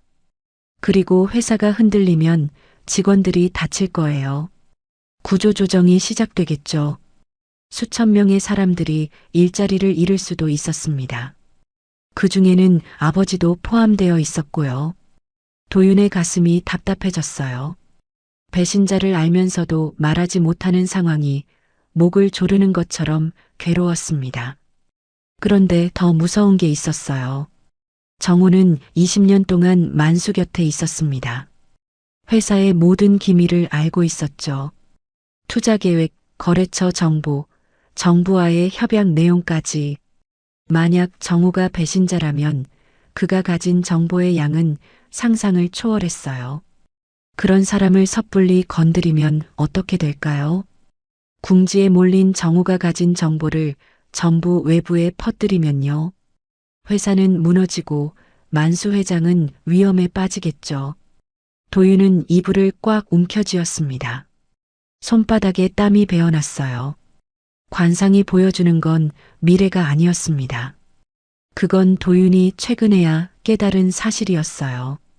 관상은 그 사람이 어떤 선택을 해왔는지, 그리고 어떤 방향으로 가고 있는지를 보여주는 거였죠. 정호의 얼굴에서 보이는 건 이미 오래전에 내린 선택의 흔적이었습니다. 배신은 갑자기 시작된 게 아니었어요. 몇 년에 걸쳐 조금씩 쌓여온 거였죠. 하지만 선택은 바뀔 수 있었습니다. 방향은 달라질 수 있었어요. 도윤은 그 가능성을 붙잡고 싶었습니다. 며칠 뒤 만수가 도윤을 집무실로 불렀어요. 창밖으로 인천항의 불빛이 반짝이고 있었습니다. 밤 9시가 넘은 시각이었죠. 만수는 소파에 앉아 차를 마시고 있었어요. 앉아라. 도윤은 조심스럽게 맞은편 소파에 앉았습니다. 만수의 얼굴을 보니 며칠 사이에 더 지쳐 보였어요. 눈 밑 그림자가 짙어졌고 입가에 깊은 주름이 새겨져 있었죠. 이제 말해줄 수 있겠니? 만수가 물었습니다. 목소리는 부드러웠지만 그 안에 간절함이 묻어 있었어요. 도윤은 한참 동안 말하지 못했습니다. 입술이 떨렸고 목구멍이 막힌 것 같았죠. 그리고 마침내 입을 열었어요. 회장님, 지금 말씀드리면 회사가 먼저 죽습니다. 만수의 눈썹이 미세하게 움직였습니다. 무슨 뜻이지? 제가 본 사람은 회사에서 아주 중요한 위치에 있는 분이에요. 그분이 배신자로 밝혀지면 회사가 버틸 수 없을 거예요. 도윤의 목소리가 떨렸지만 멈추지 않았습니다. 주가가 폭락하고 사람들이 직장을 잃고 회장님도 위험해지실 거예요. 그래서 지금은 말씀드릴 수 없어요. 만수는 한동안 아무 말 없이 도윤을 바라봤습니다. 노인의 눈빛이 묘했어요. 화가 난 것 같기도 하고 감탄하는 것 같기도 했죠. 그리고 만수가 천천히 웃었습니다. 재미있구나. 네. 13살짜리 애가 내 회사 걱정을 하고 있어. 100억을 받을 수 있는데 그 돈보다 회사 걱정을 먼저 하고 있다고. 만수가 찻잔을 내려놓았어요. 처음에 널 불렀을 때는 그냥 신기한 애라고 생각했어. 관상을 본다는 게 진짜인지 아닌지 시험해 보고 싶었지. 만수의 목소리가 낮아졌습니다. 하지만 지금은 달라. 넌 그냥 신기한 게 아니야. 진짜로 사람을 보는 눈이 있어. 도윤은 어떻게 반응해야 할지 몰랐어요. 칭찬인 것 같았지만 왠지 무거웠습니다. 만수가 소파에서 일어났어요. 그리고 창가로 걸어가서 항구를 내려다봤습니다. 내가 사람을 잘못 봤구나. 만수가 중얼거렸어요. 20년 동안 곁에 두고도 그 눈을 못 봤어. 도윤은 순간 숨이 막혔습니다. 만수가 이미 짐작하고 있었던 걸까요? 아니면 도윤의 말에서 힌트를 얻은 걸까요? 만수가 돌아서며 말했어요. 걱정 마. 지금 당장 움직이진 않을 거야. 회장님, 내 말대로 하마. 회사가 먼저 죽으면 안 되니까. 만수의 눈빛이 차갑게 빛났습니다. 하지만 마지막 판은 깔 거야. 그자가 스스로 무너지도록 만들 거다. 도윤은 만수의 얼굴을 올려다봤어요. 그 순간 처음으로 만수가 다르게 보였습니다. 지금까지 만수는 도윤을 도구처럼 대했어요. 배신자를 찾아내는 수단, 진실을 밝히는 장치.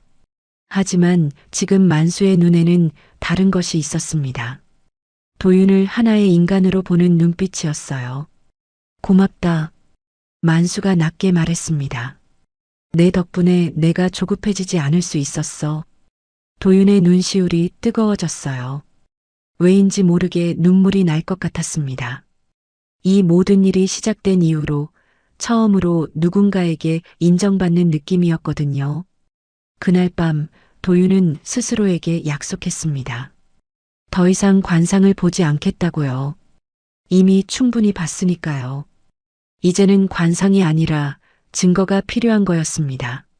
하지만 아이러니하게도 배신자의 얼굴은 도윤이 보지 않아도 스스로 무너지기 시작하고 있었어요. 정호의 눈 밑 그림자가 점점 짙어졌습니다. 회의 중에 말실수가 늘었고 손떨림이 눈에 띄게 심해졌죠. 압박감이 그를 조여오고 있었습니다. 만수의 마지막 판이 곧 시작될 거였어요. 그리고 며칠 뒤 회사 전체에 공지가 내려왔습니다. 대규모 투자 발표회가 열린다는 거였어요. 정부 관계자, 해외 투자사, 주요 언론이 모두 초청되는 자리였죠. 도윤은 그 공지를 보며 직감했습니다.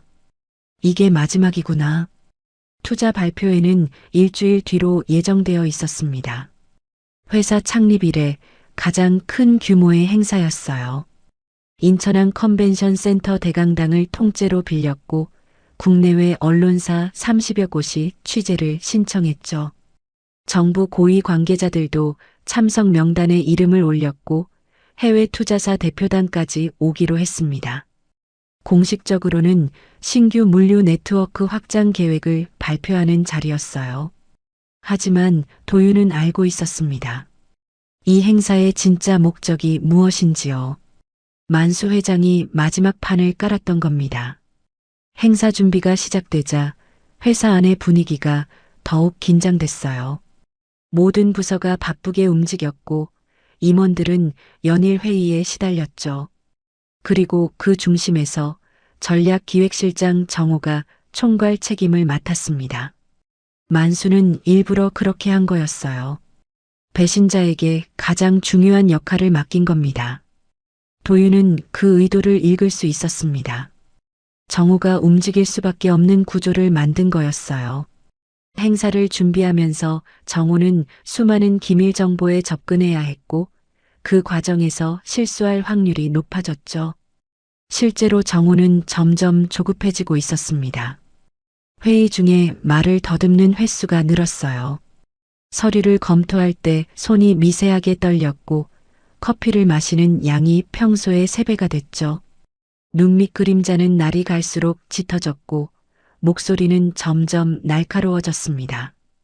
행사 사흘 전 정우가 처음으로 큰 실수를 했어요. 투자 발표 자료에 들어갈 핵심 수치를 잘못 입력한 겁니다. 수정 전에 발견되어서 큰 문제로 번지진 않았지만 평소에 정우라면 절대 하지 않을 실수였죠. 만수는 그 보고를 받고 아무 말도 하지 않았어요. 그냥 고개를 끄덕이고 수정하라고만 했습니다. 하지만 만수의 눈빛에는 확신이 담겨 있었죠. 그물이 좁혀지고 있었습니다. 행사 이틀 전 도윤에게 이상이 생겼어요. 아침에 일어나는데 몸이 천근만근이었습니다.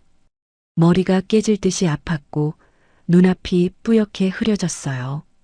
체온계를 대보니 38도 8이 나왔죠. 어머니가 놀라서 병원에 데려갔습니다. 의사는 과로와 스트레스로 인한 급성 피로라고 했어요. 며칠 푹 쉬어야 한다고 했죠. 하지만 도윤은 쉴 수가 없었습니다. 엄마, 나 괜찮아요. 내일 꼭 가야 해요. 무슨 소리야? 열이 이렇게 나는데 어딜 가겠다는 거야? 어머니의 목소리가 날카로워졌어요. 눈가에 걱정이 가득했습니다. 그 회사 일은 이제 그만해. 내 몸이 먼저야. 도윤은 대답하지 못했습니다. 어머니 말이 맞았어요. 13살짜리가 감당하기엔 너무 큰 일이었죠. 하지만 여기서 멈출 수는 없었습니다. 이미 너무 멀리 와버렸거든요. 병원 침대에 누워서 도윤은 천장을 바라봤어요. 하얀 천장이 빙글빙글 도는 것 같았습니다. 열 때문인지 아니면 며칠간 제대로 자지 못한 탓인지 알 수 없었죠. 눈을 감으니 여러 얼굴들이 스쳐 지나갔습니다. 만수 회장의 날카로운 눈, 정우의 떨리는 입술, 아버지의 지친 어깨, 그리고 어머니의 붉어진 눈. 내가 이 일을 시작하지 않았으면요. 도윤의 마음 한구석에서 후회가 피어올랐어요. 그냥 모른 척했으면, 아무 말도 하지 않았으면 지금쯤 평범하게 학교에 다니고 있었겠죠. 친구들이랑 놀고 숙제하고 게임하면서요. 하지만 곧 다른 생각이 떠올랐습니다. 그랬으면 배신자는 계속 숨어 있었겠죠. 회사는 조금씩 무너졌을 거예요. 그리고 언젠가 큰 사고가 터졌을 때 아버지를 포함한 수천 명이 길거리에 나앉았겠죠. 도윤은 이를 악물었습니다. 여기까지 왔으면 끝을 봐야 했어요. 저녁이 되자 뜻밖의 방문객이 찾아왔습니다. 병실 문이 열리고 만수 회장이 들어왔어요. 검은 코트를 입은 노인이 병실 한가운데 서자 좁은 공간이 갑자기 작아진 것 같았습니다. 도윤은 놀라서 몸을 일으키려 했어요. 하지만 만수가 손짓으로 말렸습니다. 누워 있어라. 만수가 병상 옆 의자를 끌어당겨 앉았어요. 노인의 얼굴에는 피로가 묻어 있었지만 눈빛만은 또렷했습니다. 상태가 안 좋다고 들었다. 괜찮습니다. 내일이면 나을 거예요. 거짓말은 못하는 애였잖아. 만수가 피식 웃었어요. 도윤은 입을 다물었습니다. 한참 동안 침묵이 흘렀어요. 병실 밖에서 간호사들의 발소리가 멀어져 갔습니다. 만수가 먼저 입을 열었어요. 모레 행사, 내가 없어도 진행은 된다. 도윤의 가슴이 철렁 내려앉았습니다. 그 말은 자신이 필요 없다는 뜻일까요? 하지만 만수가 말을 이었어요. 내가 있으면 확실해진다. 도윤은 만수의 눈을 바라봤습니다. 노인의 눈빛에서 무언가를 읽었어요. 그건 명령이 아니었습니다. 부탁에 가까웠죠. 마지막 확인이 필요해. 그자가 정말 그자인지. 도윤은 천천히 고개를 끄덕였습니다. 갈게요. 만수의 입꼬리가 미세하게 올라갔어요. 고맙다. 만수가 일어서려는 순간 도윤이 물었습니다. 회장님, 이게 끝나면 어떻게 되는 거예요? 만수의 동작이 멈췄어요. 회사는요, 그 사람은요, 저는요. 도윤의 목소리가 떨렸습니다. 열대문만은 아니었어요. 끝이 두려웠던 거였습니다. 만수는 한참 동안 도윤을 내려다봤어요. 그리고 낮은 목소리로 대답했습니다. 회사는 살아남을 거다. 그자는 응분의 대가를 치르겠지. 만수가 문 쪽으로 걸어갔어요. 그리고 넌 내가 원하는 대로 살면 된다. 문이 닫히고 도윤은 다시 혼자가 되었습니다. 창밖으로 병원 주차장의 불빛이 보였어요. 어둠 속에서 작은 불빛들이 반짝이고 있었죠. 도윤은 눈을 감았습니다. 내일 하루만 버티면 됐어요. 그리고 모레 모든 게 끝나는 거였습니다. 행사 전날 밤 도윤은 아버지의 얼굴을 다시 봤어요. 병문안을 온 아버지가 병상 옆에 앉아 있었습니다. 아버지의 얼굴에서 도윤은 며칠 전과 다른 것을 발견했어요. 곧 잘릴 얼굴의 기운이 옅어져 있었습니다. 완전히 사라진 건 아니었지만 그 위로 새로운 기운이 덮여 있었죠. 그건 담담함이었어요. 무슨 일이 벌어져도 받아들이겠다는 단단한 각오 같은 것이었습니다. 아버지, 응? 이 선택 해도 괜찮은 거죠? 아버지가 도윤의 손을 잡았어요. 투박하고 거친 손이었지만 따뜻했습니다. 내가 옳다고 생각하면 그게 맞는 거다. 도윤의 눈시울이 뜨거워졌어요. 무서워요. 알아. 나도 무서워.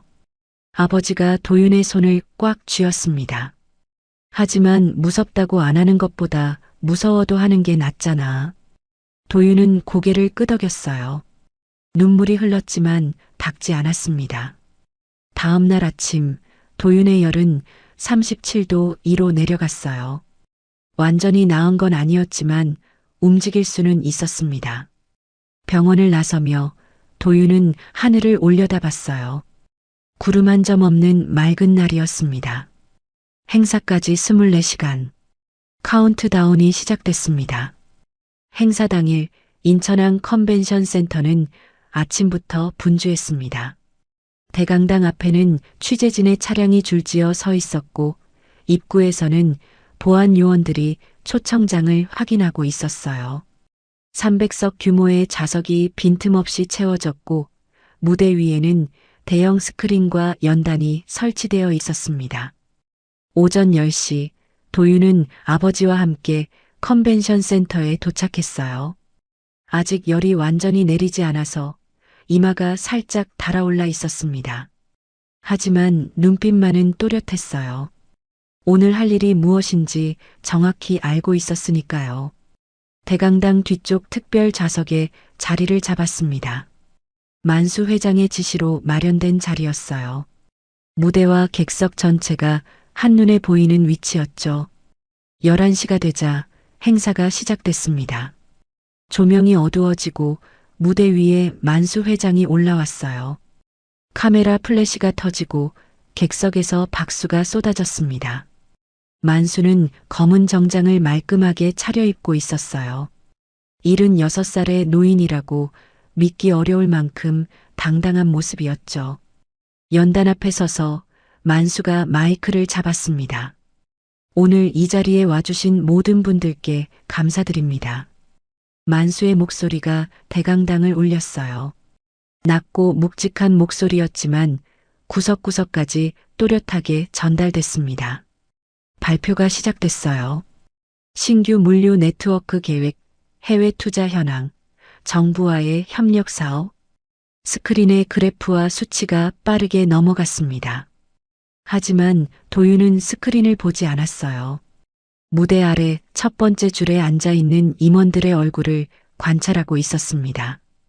12명의 임원 중 11명은 진지하게 발표를 듣고 있었어요. 고개를 끄덕이거나 메모를 하거나 옆 사람과 작은 목소리로 이야기를 나누고 있었죠. 하지만 한 사람은 달랐습니다. 전략기획실장 정호였어요. 정호는 겉보기엔 평온해 보였습니다. 등을 곧게 펴고 앉아 있었고 시선은 무대를 향하고 있었죠.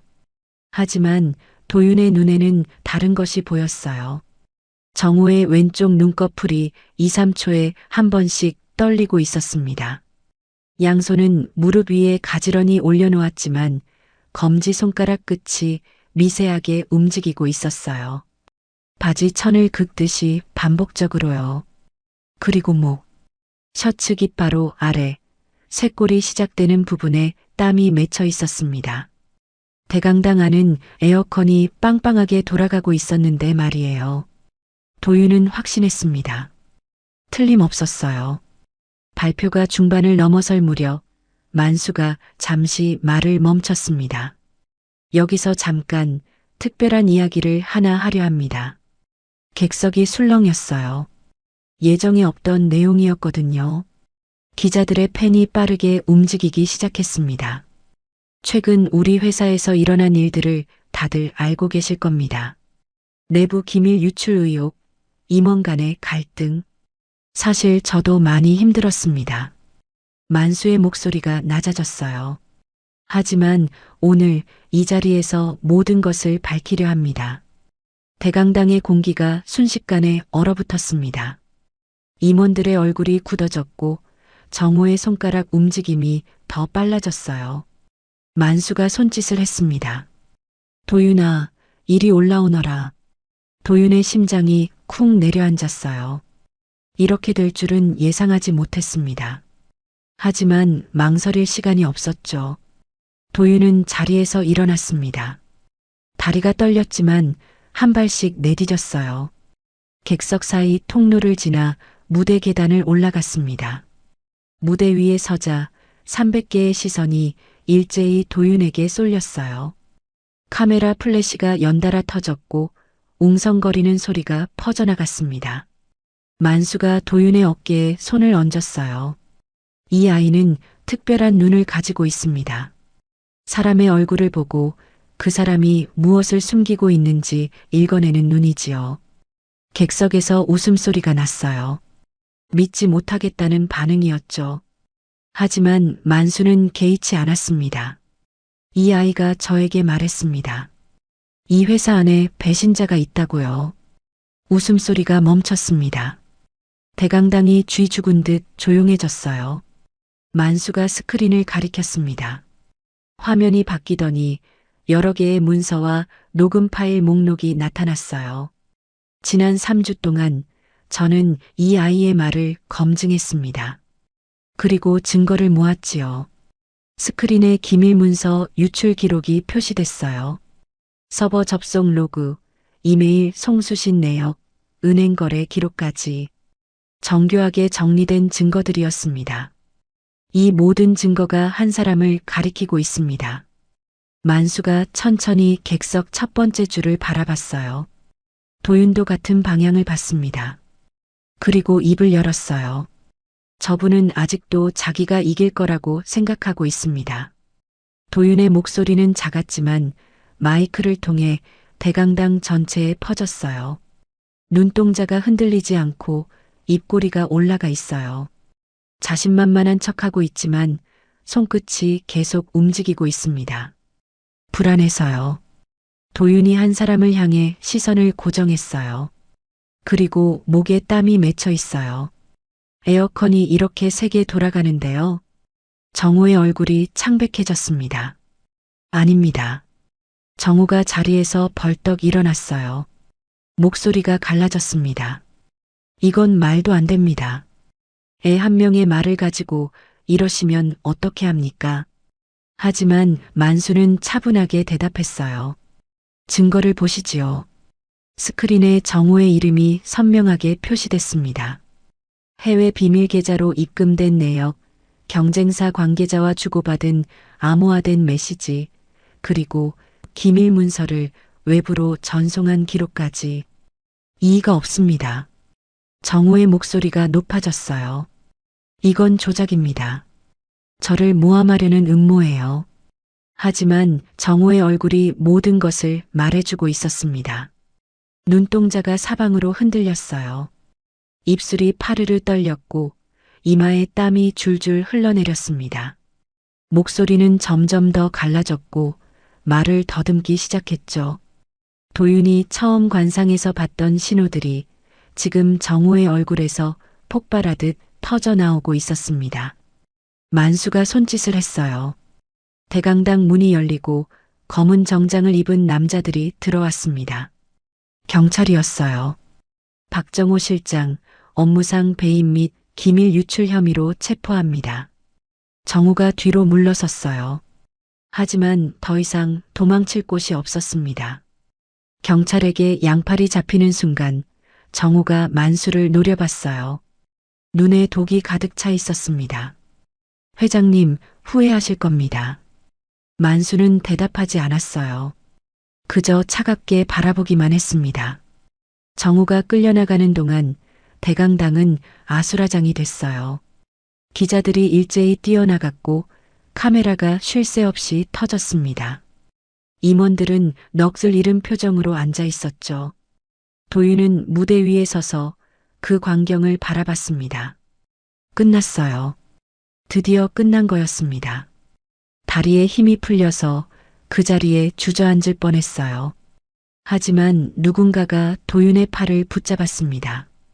만수였어요. 잘했다. 만수의 목소리가 낮게 들렸어요. 약속대로 100억은 내 거다. 도윤은 대답하지 못했습니다. 목구멍이 막힌 것 같았어요. 기쁨인지 안도인지 아니면 허탈함인지 알 수 없는 감정이 밀려왔습니다. 객석 뒤쪽에서 아버지가 눈물을 닦고 있는 게 보였어요. 모든 게 끝났습니다. 정호가 체포된 직후 대강당은 아수라장이 됐습니다.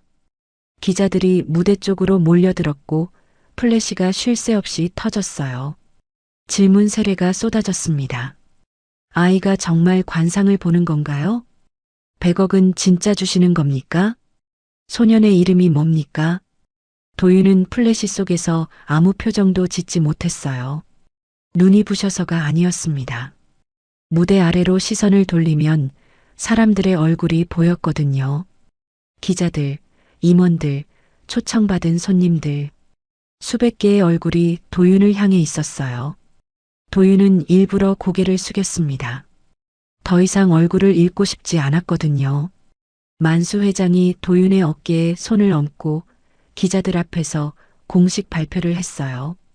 약속대로 이 아이에게 100억을 지급하겠습니다. 이것은 단순한 보상이 아닙니다. 진실을 밝히는 데 기여한 것에 대한 책임의 증표입니다. 책임의 증표. 그 말이 도윤의 가슴에 무겁게 내려앉았어요. 행사가 끝나고 도윤은 비서의 안내를 받아 뒷문으로 빠져나왔습니다. 아버지가 거기서 기다리고 있었어요. 아버지의 눈이 빨갛게 충혈되어 있었습니다. 울었던 거였죠. 아버지는 아무 말 없이 도윤을 꽉 안았어요. 투박한 팔이 도윤의 등을 감쌌습니다. 잘했다. 아버지의 목소리가 떨렸어요. 우리 아들 정말 잘했어. 도윤의 눈에서도 눈물이 흘렀습니다. 참으려 했는데 참을 수가 없었어요. 다음 날부터 세상이 달라졌습니다. 뉴스마다 도윤의 이야기가 나왔어요. 관상을 보는 아이, 100억을 받은 소년. 자극적인 제목들이 인터넷을 뒤덮었죠. 학교 앞에 기자들이 몰려왔고 집 앞에도 차들이 서 있었습니다. 도윤은 며칠 동안 학교에 갈 수 없었어요. 회사 안에서도 분위기가 갈렸습니다. 어떤 사람들은 도윤 덕분에 회사가 살았다고 말했어요. 배신자가 계속 숨어 있었으면 더 큰 피해가 났을 거라고요. 하지만 다른 사람들은 정반대로 생각했습니다. 애 하나 때문에 회사가 망신살 폈어. 임원이 경찰에 끌려가는 장면이 생방송으로 나갔는데 이미지 회복이 되겠어? 주가 떨어진 거 누가 책임질 건데? 실제로 행사 다음 날 주가가 5% 하락했어요. 투자자들이 불안해한 거였죠.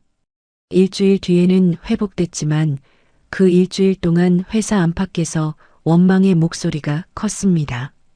아버지의 상황도 복잡했어요.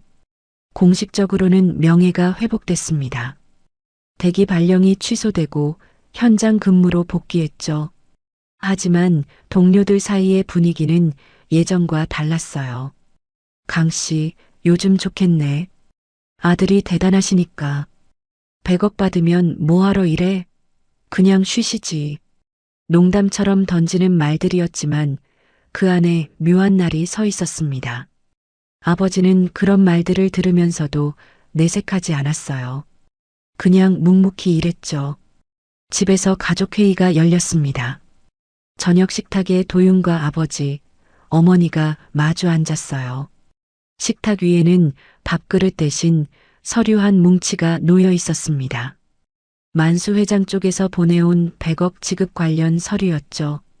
어머니가 먼저 입을 열었어요. 이 돈 어떻게 할 거야? 목소리가 불안하게 떨렸습니다.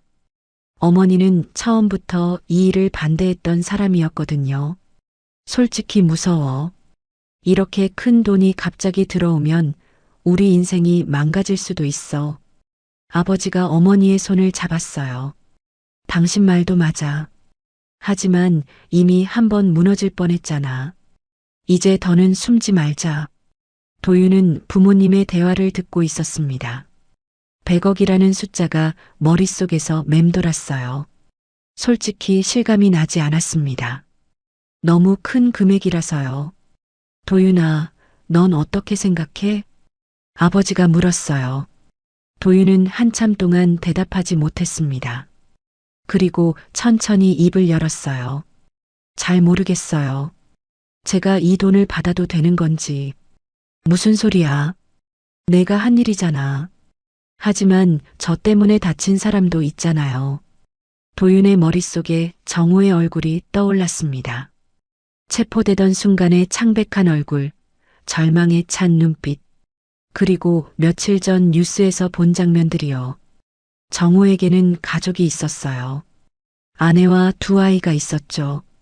뉴스에서는 그 가족의 삶이 무너지고 있다고 했습니다. 집에서 쫓겨났고 학교에서 아이들이 따돌림을 당하고 있다고요. 도윤의 가슴이 답답해졌어요. 물론 정우가 잘못한 거였습니다. 배신을 선택한 건 정우 자신이었죠. 하지만 그 선택의 대가를 가족까지 치르고 있다는 게 마음에 걸렸어요. 그날 밤 도윤은 악몽을 꿨습니다. 꿈속에서 정우가 나타났어요. 창백한 얼굴로 도윤을 바라보며 말했죠. 내 때문이야. 도윤은 소리를 지르며 깨어났습니다. 온몸이 땀으로 젖어 있었어요. 그 후로 며칠 동안 도윤은 관상을 볼 수 없게 됐습니다. 사람 얼굴을 보려고 해도 아무것도 읽히지 않았어요. 마치 능력이 사라진 것처럼요. 아니, 어쩌면 도윤 스스로가 보기를 거부하고 있었는지도 모릅니다. 일주일 뒤 100억을 둘러싼 외부 제안이 쏟아지기 시작했어요. 재단을 설립하라는 제안, 방송 출연 요청, 해외 투자 유치 제의까지 온갖 사람들이 도윤을 찾아왔습니다. 하지만 도윤은 모두 거절했어요. 시간이 필요해요. 그게 도윤이 할 수 있는 유일한 대답이었습니다. 어느 날 저녁 만수 회장에게서 연락이 왔어요. 다시 한번 만나자는 거였습니다. 도윤은 혼자 컨벤션 센터 근처의 작은 카페로 갔어요. 만수가 구석자리에 앉아 기다리고 있었습니다. 많이 힘들구나. 만수가 먼저 말했어요. 도윤은 고개를 끄덕였습니다. 100억 아직 안 썼지? 네. 쓰기 싫은 거야? 아니면 못 쓰는 거야? 도윤은 한참 동안 말하지 못했어요. 그리고 마침내 입을 열었습니다. 이 돈을 제가 가져도 되는 얼굴인지 아직 모르겠어요. 만수의 눈썹이 움직였습니다. 무슨 뜻이지? 제가 한 일이 정말 옳았는지 모르겠어요. 배신자를 잡긴 했는데 그 과정에서 다친 사람들도 있잖아요. 회사도 흔들렸고 사람들도 불안해했고요. 도윤의 목소리가 떨렸어요. 100억은 그런 것들의 대가인 것 같아서 무서워요. 만수는 한동안 아무 말 없이 도윤을 바라봤습니다. 그리고 천천히 고개를 끄덕였어요. 내가 그렇게 생각하는 게 오히려 다행이다. 만수가 찻잔을 내려놓았습니다. 돈은 도구야. 내가 어떻게 쓰느냐에 따라 독이 될 수도 있고 약이 될 수도 있어. 지금 내가 고민하는 건 그 무게를 느끼고 있다는 뜻이지. 만수가 일어서며 말했어요. 천천히 생각해라. 서두를 필요 없어. 카페를 나서며 도윤은 밤하늘을 올려다봤습니다. 별이 보이지 않는 흐린 밤이었어요. 하지만 어딘가에서 바람이 불어왔습니다. 차갑지만 상쾌한 바람이었죠. 아직 답은 찾지 못했습니다. 하지만 도윤은 알았어요. 답을 찾아야 한다는 것만큼은요. 3개월이 흘렀습니다. 세상의 관심은 조금씩 사그라들었어요. 처음에는 매일같이 쏟아지던 기사들이 한 달이 지나자 일주일에 한두 개로 줄었고 2달이 지나자 거의 나오지 않게 됐죠. 사람들은 새로운 뉴스에 관심을 옮겼고 관상을 보는 아이의 이야기는 점점 잊혀져 갔습니다. 도윤의 삶도 천천히 원래대로 돌아갔어요. 다시 학교에 다니기 시작했습니다. 처음 며칠은 친구들이 수군거렸지만 일주일쯤 지나자 그것도 잦아들었어요. 도윤은 그냥 평범한 중학생처럼 수업을 듣고 급식을 먹고 집에 돌아왔습니다. 하지만 완전히 예전과 같진 않았어요. 도윤은 더 이상 사람 얼굴을 쉽게 보지 않았습니다. 복도에서 친구를 마주쳐도 선생님과 대화할 때도 일부러 시선을 살짝 비켜두었죠. 관상을 보는 게 두려웠던 건 아니에요. 그보다는 함부로 보면 안 된다는 걸 배운 거였습니다. 어느 주말 도윤은 오랜만에 인천항 경매장 근처를 찾았습니다. 모든 게 시작됐던 그곳이었어요. 새벽이 아니라 낮이어서 분위기가 달랐습니다. 트럭들이 오가고 노동자들이 화물을 나르고 어디선가 경매사의 목소리가 들려왔죠. 도윤은 경매장 옆 벤치에 앉아서 오가는 사람들을 바라봤어요. 예전처럼 얼굴을 읽으려 하진 않았습니다. 그냥 바라보기만 했어요. 땀에 젖은 이마, 피곤에 찌든 눈, 그래도 웃음을 잃지 않는 입가. 평범한 사람들의 평범한 얼굴이었습니다. 요즘도 사람 얼굴 보면 다 보이니? 옆에서 목소리가 들렸어요. 동네에서 오래 살아온 어르신 한 분이었습니다. 예전에 도윤 아버지와 같이 일했던 분이었죠. 도윤은 잠시 생각하다가 대답했어요. 이젠 보려고 하지 않아요. 어르신이 고개를 갸웃거렸습니다. 왜? 그 좋은 능력을 왜 안 써? 도윤은 먼 곳을 바라보며 말했어요. 함부로 보면 그 사람한테도 나한테도 좋지 않은 것 같아서요. 어르신은 한참 도윤을 바라보다가 고개를 끄덕였습니다. 어른스럽네, 꼬마가.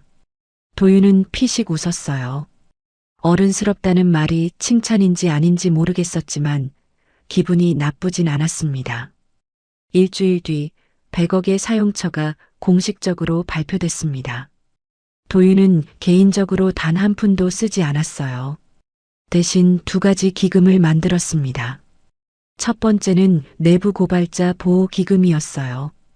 회사나 조직에서 잘못을 발견하고 용기 내어 말했다가 오히려 피해를 입는 사람들을 돕는 기금이었죠. 변호사 비용, 생활 지원, 심리 상담까지 제공하도록 설계됐습니다. 2번째는 현장 노동자 법률 지원 기금이었어요. 항만에서 일하는 노동자들이 부당한 대우를 받았을 때 법적으로 도움받을 수 있도록 하는 거였습니다. 아버지 같은 분들을 위한 기금이었죠. 만수 회장은 이 결정을 전적으로 존중했어요. 도윤을 따로 만난 자리에서 만수가 말했습니다. 넌 돈보다 무서운 걸 배웠구나. 도윤이 고개를 갸웃거렸어요. 무서운 거요? 책임이라는 거야.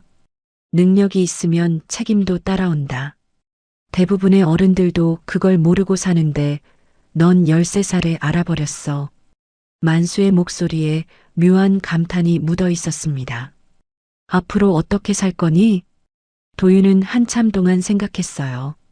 그리고 대답했습니다. 관상은 계속 숨길 거예요. 대신 다른 걸 배우려고요. 다른 거? 기록하는 법이요. 증거를 모으는 법, 사실을 확인하는 법. 관상만으로는 부족하니까요. 만수의 입꼬리가 올라갔습니다. 진심으로 흐뭇해하는 표정이었어요. 좋은 생각이다. 만수가 자리에서 일어서며 말했습니다. 사람은 얼굴로 들키지 않는다. 선택으로 들키는 거야. 도윤이 고개를 끄덕였어요. 알아요. 얼굴은 그 선택이 쌓인 기록 같은 거잖아요. 만수가 잠시 멈칫했습니다. 그리고 낮게 웃었어요. 어디서 그런 생각을 했니? 그냥 사람들 얼굴 보면서 느꼈어요. 그게 마지막 대화였습니다. 그 후로 만수와 도윤은 공식적으로 만나지 않았어요. 하지만 가끔 편지가 왔습니다. 짧은 안부와 함께 세상을 어떻게 살아가고 있는지 묻는 내용이었죠. 아버지는 항만으로 완전히 복귀했습니다. 승진 제의가 있었지만 거절했어요. 대신 현장에 남기로 했죠. 동료들 사이의 어색함은 시간이 지나면서 조금씩 풀렸습니다. 아버지는 예전처럼 묵묵히 일했고 그 모습이 사람들의 마음을 열었어요. 어느 날 저녁 아버지가 도윤에게 말했습니다. 승진하면 돈은 더 벌겠지. 하지만 현장에서 같이 일하는 사람들 신뢰가 더 중요하더라. 도윤은 고개를 끄덕였어요. 아버지의 선택이 이해됐습니다. 그리고 어느 날 밤 도윤은 거울 앞에 섰습니다. 오랜만에 자신의 얼굴을 제대로 들여다봤어요. 3개월 전과 달라진 게 있을까요? 얼굴형은 그대로였습니다. 눈, 코, 입 모양도 변하지 않았죠. 하지만 뭔가 달랐어요. 눈빛이었습니다. 예전에는 불안하고 흔들리던 눈이 지금은 차분하게 가라앉아 있었어요. 무언가를 겪고 버티고 넘어온 사람의 눈빛이었습니다. 도윤은 거울 속 자신에게 말했어요. 관상은 운명을 말해주지 않아. 거울 속의 도윤이 똑같이 입을 움직였습니다.